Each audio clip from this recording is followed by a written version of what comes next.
High everyone, welcome back to my channel Subhashree's lifestyle. আজকে আবারও cooking blog নিয়ে চলে এসেছি। আজকের রেসিপিতে রয়েছে উপমা।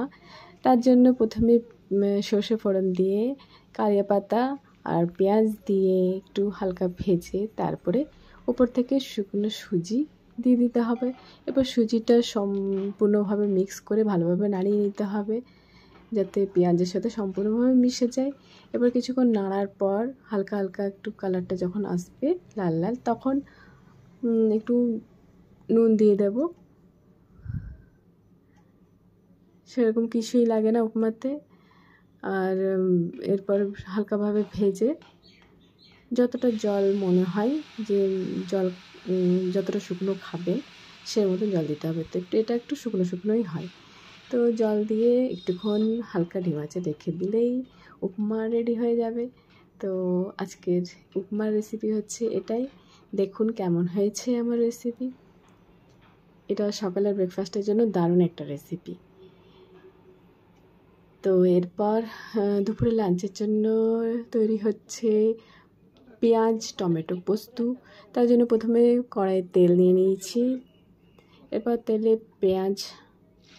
কেটে রাখা পেঁয়াজটা ভেজে দিচ্ছি।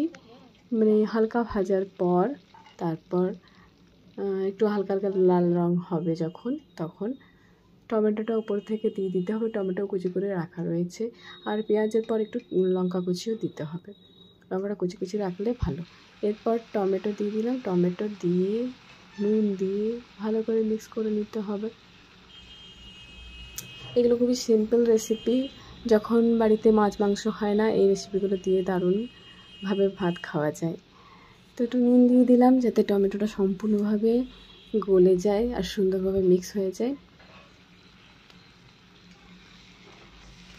শুধু পেঁয়াজ দিয়েও করতে পারেন, টমেটো না দিলেও চলে। টমেটোটা অনেকে স্কিপ করতে পারেন, কিন্তু দিলে ভালো লাগে। তো এরপর একটু হলুদ আর একটু জিরে গুঁড়ো, ধনে গুঁড়ো, ব্যাস, আর অন্য কিছু না। এই দিয়ে একটু ভালোভাবে মিক্স করে নাড়িয়ে নিতে হবে।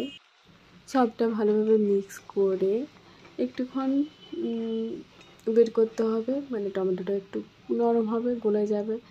আর ঠিক মশলাটা কষে গেছে মনে হবে, তেল ছাড়ছে, সেই সময়টাতে পোস্ত বাটাটা দিতে হবে। এরপর উপর থেকে একটু ম্যাগি মশলা দিয়ে দিলাম টেস্টের জন্য। টেস্টটা একটু ভালো লাগে ম্যাগি মশলা দিয়ে ট্রাই করতে পারেন আপনারা।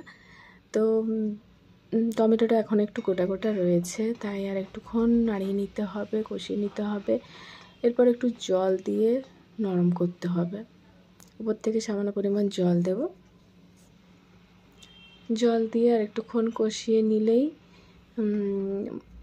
পেঁয়াজ টমেটো পোস্তুর মশলা রেডি।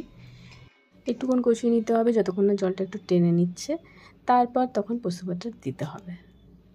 টমেটোটা মোটামুটি গলে গেছে। এরপর পোস্ত বাটা দিয়ে কিছুক্ষণ নাড়িয়ে একটু শুকনো করে নিলেই পেঁয়াজ টমেটো পোস্ত রেডি। তো আজকের ব্লগে আমি এই দুটো রেসিপি নিয়ে এলাম। আমার ভিডিও বা ব্লগ কেমন লাগলো আপনাদের? যদি ভালো লাগে অবশ্যই লাইক করবেন। আর আমার ব্লগ বা ভিডিও ভালো লাগলে আমার চ্যানেলটা অবশ্যই সাবস্ক্রাইব করে দেবেন। ফেসবুক থেকে দেখলেই ফলো করে দেবেন। নেক্সট আরও অন্য কোনো ভিডিও নিয়ে আসবো। আজকের জন্য এটুকুই। তাহলে সকালে ভালো থাকবেন। See you next video. Okay, bye, tata.